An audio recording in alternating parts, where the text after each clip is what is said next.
Isabella's povey strode over to Rosa, ready to slap her one last time. Vincent rushed forward, his hands stopping me. What are you doing? It's my fault, Vincent.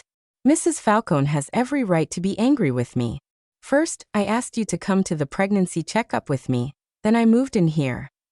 Rosa put on that innocent act again. It's all my fault. I should just leave. I really shouldn't have come today. Fine, then leave.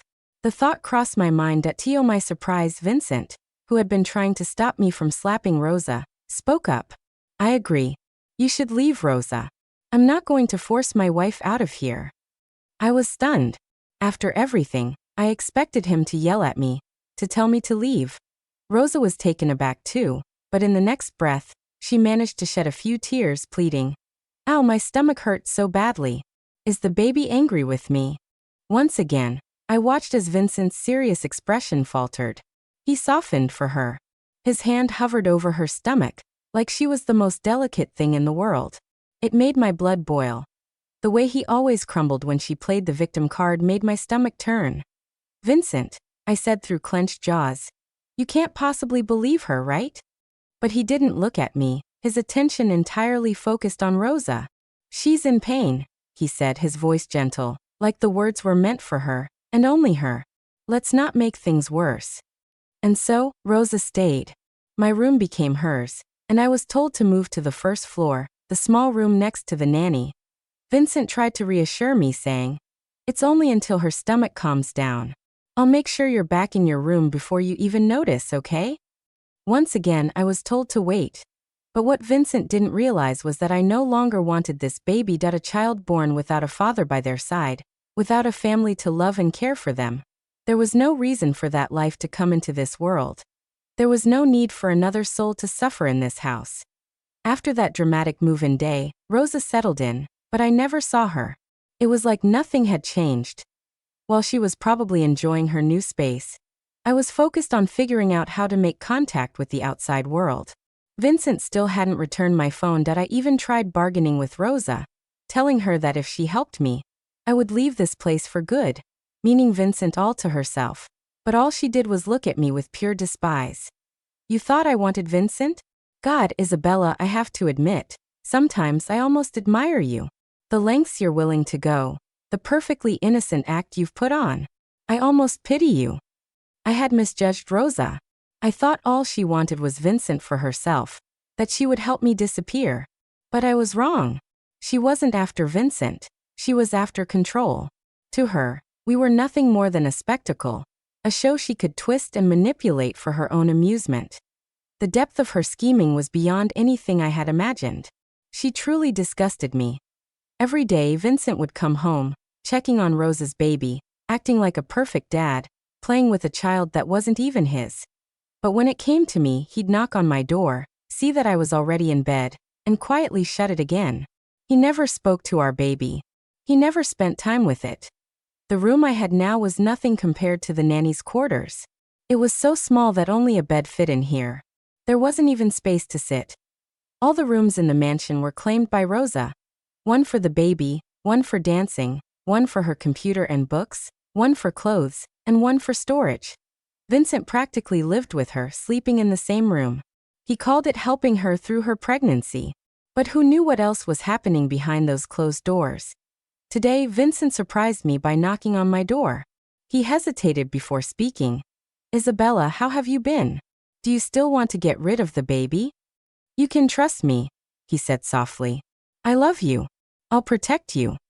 It was the first time Vincent had ever told me he loved me. But honestly, I couldn't tell if he meant it, or if he was just trying to manipulate me into keeping the baby. I closed my eyes, steeling myself, and said, "I will have this baby. Only what? Only you gave me back my phone. You know I don't have anyone to talk to in this house. I'll get lonely, and that's not good for the baby." Vincent pulled me into his arms, his voice full of happiness. "I'll give you everything. Just keep our baby happy, okay?" I had my phone back. I could finally breathe easier, knowing I had a way to contact anyone I wanted. No one knew I was adopted by my family.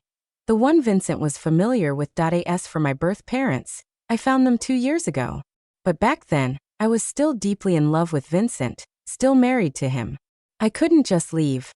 They were sad when I didn't go with them, but they left me a number telling me, Isabella, if you're ever unhappy, or just miss us, call this number. We'll come for you. I never thought I'd dial that number, but here I am. They're my only hope now. My adoptive family treated me well enough, but to them, keeping Vincent happy was always more important than helping me. At 8 months pregnant, Rosa suddenly said she wanted to go to California, somewhere near the beach, to have her last 2 months of pregnancy. Vincent initially planned to stay, but once again he caved to Rosa's demands, especially after she promised it would help her baby. Before they left, Vincent came to my door one last time. I'll be back before you give birth. Will you wait for me? I know I've crossed a line, he continued, but I promise I'll make it up to you. Isabella, please trust me. I love you. Whatever he said, I just smiled and nodded. Then Rosa called, and Vincent turned to leave. But this time he seemed to notice something off about me. I was unnervingly quiet. He pulled me into a tight hug, almost suffocating me. Say the word, Isabella. Just one word, and I won't leave. I let him hold me, but deep down, I felt nothing. Nothing about the hug, nothing about his words.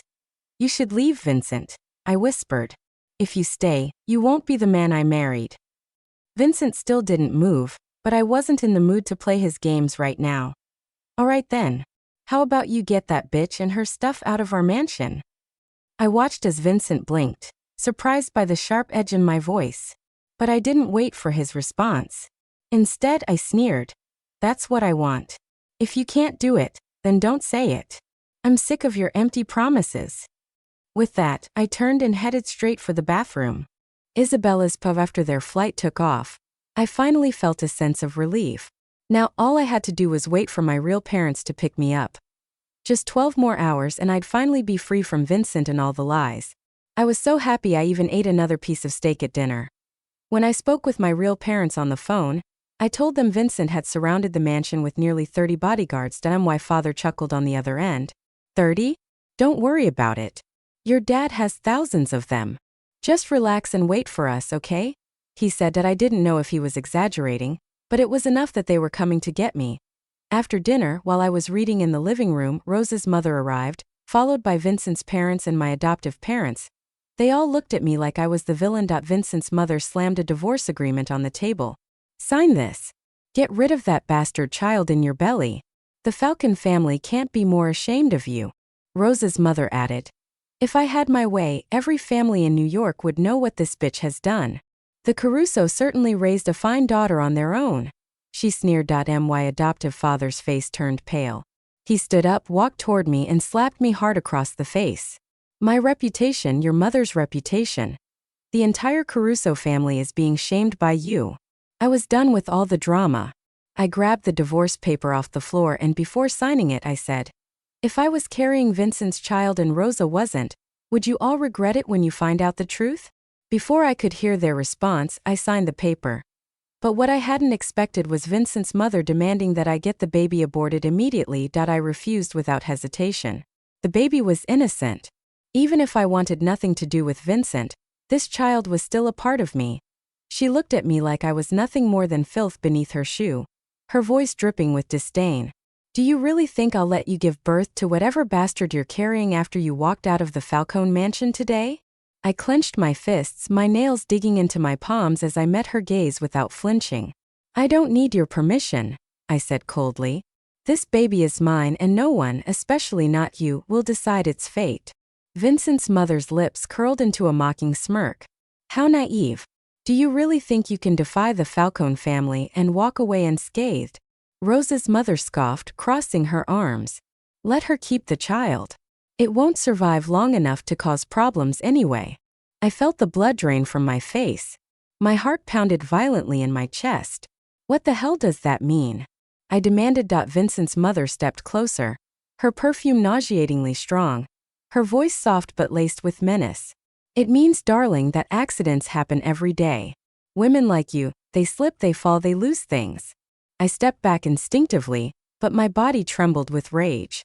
I turned to my adoptive father, hoping for the slightest hint of remorse, but all I saw was disappointment in me, not in them. You're really okay with this? I asked, my voice barely above a whisper. With them threatening to kill your grandchild? He turned his face away. Vincent's mother stormed over, slapped me across my face and yanked my hair, her grip like iron. Don't waste our time. Even your own family won't take you back. So decide. Either you or your baby dies today. My lips trembled beneath her grasp, but I refused to break. I won't choose. Her eyes darkened as she pulled out a gun, pressing the barrel against me. Will you choose now? I told you I won't. My voice was steady, my gaze burning with defiance. She let out a sharp breath, then snapped at the bodyguards. Take this bitch to the hospital. I don't want her filthy blood on my hands. I struggled against them, but I had severely underestimated my strength against 3 burly men. One of them landed a swift kick to my leg, nearly knocking me to my knees. My resistance was futile, and before long exhaustion overtook me. I was on the verge of collapsing, my vision blurring as the bodyguards effortlessly lifted me and carried me to the car. Moments later, we arrived at the hospital as the nurse injected me with the amnesiac. A single tear slipped down my cheek. Why did it still hurt so much to let go of this child? I thought I was ready. I thought I had prepared myself for this moment. Just as the drug began to take effect, I caught a glimpse of my birth parents rushing in, only to be stopped outside as I was wheeled into the operating room.